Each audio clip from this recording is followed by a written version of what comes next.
គ្រឿងក្រអូបអុជទៀនធូបផ្កាភ្ញីតាំងចិត្តឲ្យបានជ្រះថ្លានិងទទួលទេវតាឆ្នាំថ្មីព្រះនាមរាក្ខសាទេវីជាបុត្រីទី3នៃកបិលមហាព្រហ្មដែលនឹងយាងចុះមកកាន់ចម្ពោះទ្វីបនៅពេលបន្តិចទៀតនេះ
មេសតោវរៈញង្កលាជាជាទេរ៉ៃព្រះពុទ្ធសករាជព្រះសាសនាអតិកន្តាកន្លងទៅហើយបាន2569ព្រះវស្សាត្រឹមថ្ងៃសុក្រពេញបរមីនៃខែពិសាលុះដល់ថ្ងៃសៅរ៍1រោចខែពិសាឆ្នាំមមីអត្តស័កតទៅចូលព្រះពុទ្ធសករាជ2570ជាវេលាដែលទេវតាឆ្នាំថ្មីត្រូវយាងមកទទួលតំណែងគ្រប់គ្រងថែរក្សាមនុស្សលោកបន្តវេនពីទេវតាឆ្នាំចាស់ទេវតាទាំងឡាយបានមកជួបជុំគ្នាមូមីដេដាស់រងចាំអបអរព្រះរាជពិធីផ្ទេរតំណែងទេវតាឆ្នាំថ្មីព្រះនាមរាក្ខសាទេវីជាបុត្រីទី3នៃកបិលមហាព្រហ្មដែលនឹងយាងចុះមកនៅថ្ងៃអង្គារ12រោចខែចែកត្រូវនឹងថ្ងៃទី14ខែមេសាគ្រិស្តសករាជ2026វេលាម៉ោង 10:48 នាទីព្រឹក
ឆ្នាំថ្មីព្រះនាមរាជសាទេវីជាបុត្រីទី3នៃកបិលមហាព្រហ្មបានយាងចុះមកដល់ហើយ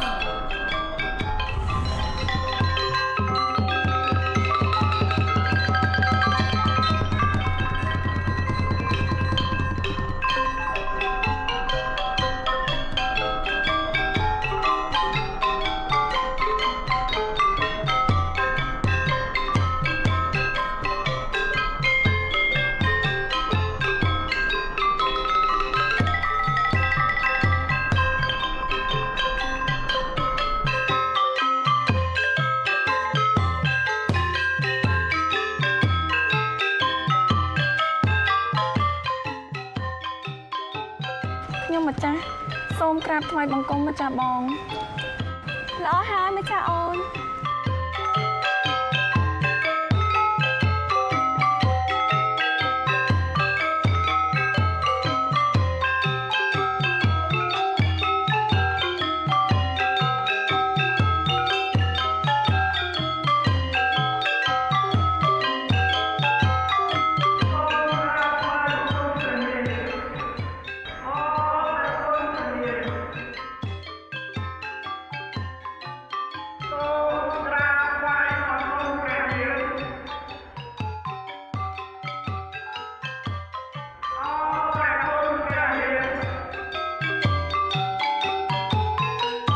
ម្ចាស់បងចុះការកន្លងផុតទៅក្រោមការគ្រប់គ្រងថែរក្សាភពផែនដីរបស់ម្ចាស់បង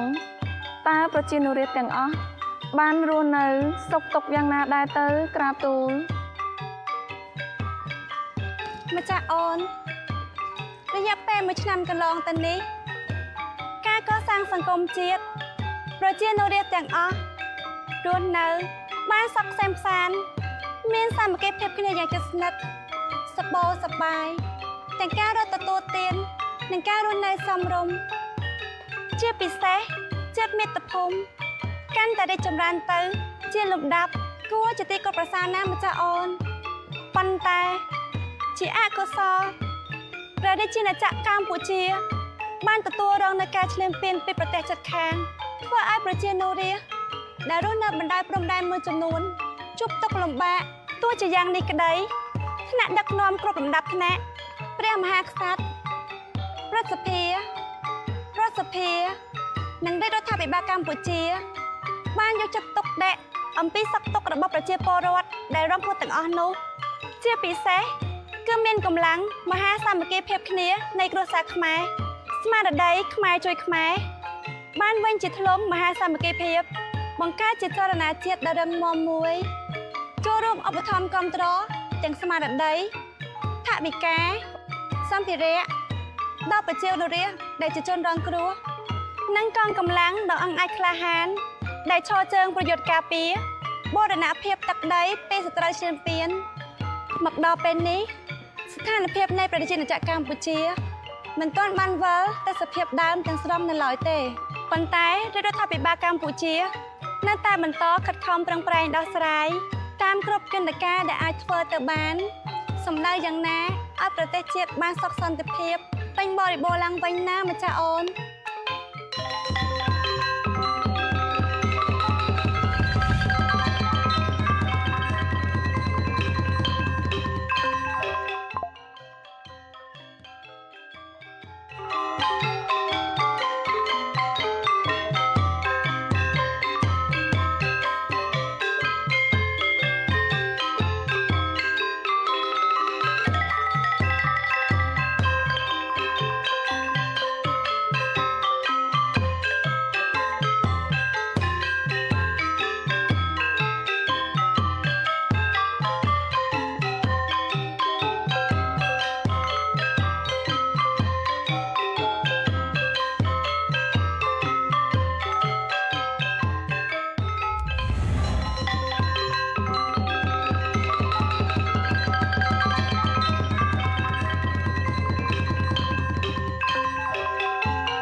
ឆ្នាំចាស់ឆ្នាំម្សាញ់សប្តាហ៍ពុទ្ធសករាជ2564សូមក្រាបថ្វាយដំណឹងដល់ទេពនិករនិងប្រជានុរាស្ត្រទាំងអស់ឲ្យបានជ្រាបថាព្រះរាជពិធីផ្ទេរតំណែងថ្វាយទេវតាឆ្នាំថ្មីឆ្នាំមមីអត្តស័កពុទ្ធសករាជ2570ត្រូវបានប្រារព្ធធ្វើនៅពេលនេះហើយបបិទ្ធព្រះនាងណាំចាស់កន្លងផុតទៅប្រជានុរាស្ត្រក្នុងដែនទឹកទាំងមូលបានកំពុងតែរស់នៅក្នុងសុខសន្តិភាពការអភិវឌ្ឍរីកចម្រើនការកសាងគ្រប់ហេដ្ឋារចនាសម្ព័ន្ធជាតិមានសាលារៀនស្ពានណល់សំណង់អគារតូចធំវត្តអារាមប្រព័ន្ធធារាសាស្ត្រ ក្របដណ្ដប់គ្រប់សង្គមជនបទដោយតែប្រមុខរាជរដ្ឋាភិបាលកម្ពុជាកំពុងអភិវឌ្ឍសពថ្ងៃនេះតើទោះបីជាប្រជាណាចក្រកម្ពុជាបានទទួលនៅរងការបំពានបូរណភាពទឹកដីពីប្រទេសជិតខាងក្តីក៏ដំណើរការនៃការអភិវឌ្ឍនៅតែបន្តពុំមានឈរឈប់ឡើយសូមឲ្យប្រជាណាចក្រកម្ពុជាចម្រុងចម្រើនលូតលាស់និងមានសាមគ្គីភាពជាតិក្នុងសេចក្តីថ្លៃថ្នូរសុខដុមរមនាពីពេលនេះតទៅហោង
ឆ្នាំថ្មី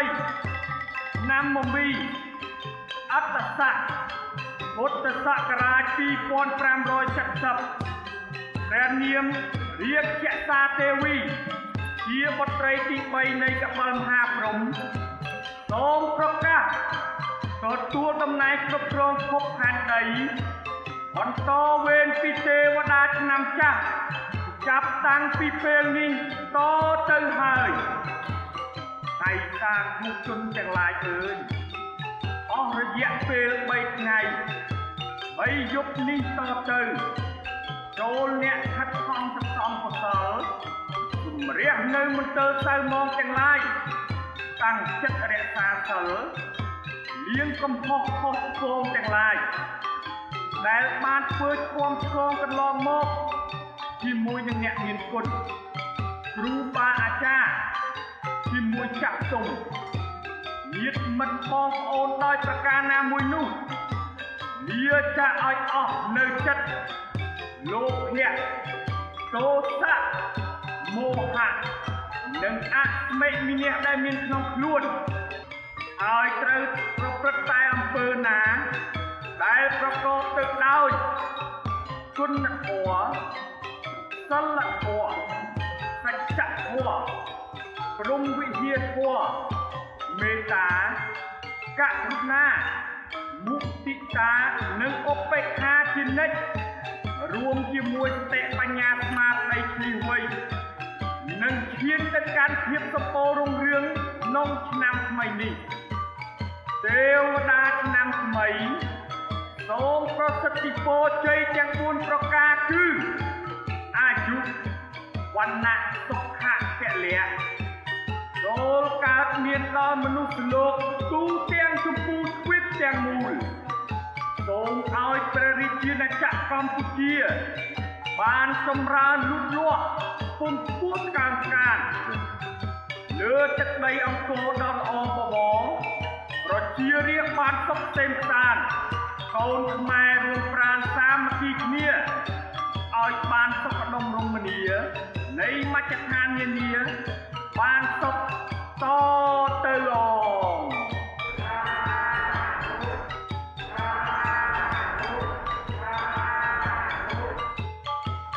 ម្ចាស់អូនពិធីផ្ទេរតំណែងថ្វាយម្ចាស់អូនបានចប់សពគ្រប់អស់ហើយសូមម្ចាស់អូន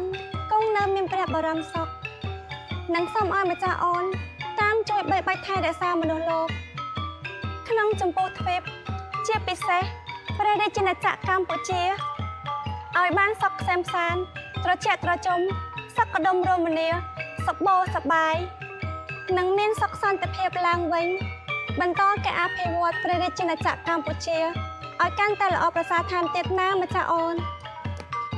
សូមម្ចាស់បងទប់ប្រតិយលើអូនចុះម្ចាស់អូននឹងបន្តភារកិច្ចពីម្ចាស់បងដោយប្រតិយទុកដាក់បំផុតដើម្បីឲ្យព្រះរាជាណាចក្រកម្ពុជាជាចាកផុតពីទុក្ខគ្រោះភ័យពីការឈ្លានពានពីជំងឺរាតត្បាតទាំងឡាយនិងឲ្យកាន់តែសប្បាយសប្បាយជាភាយុភាពណាម្ចាស់បង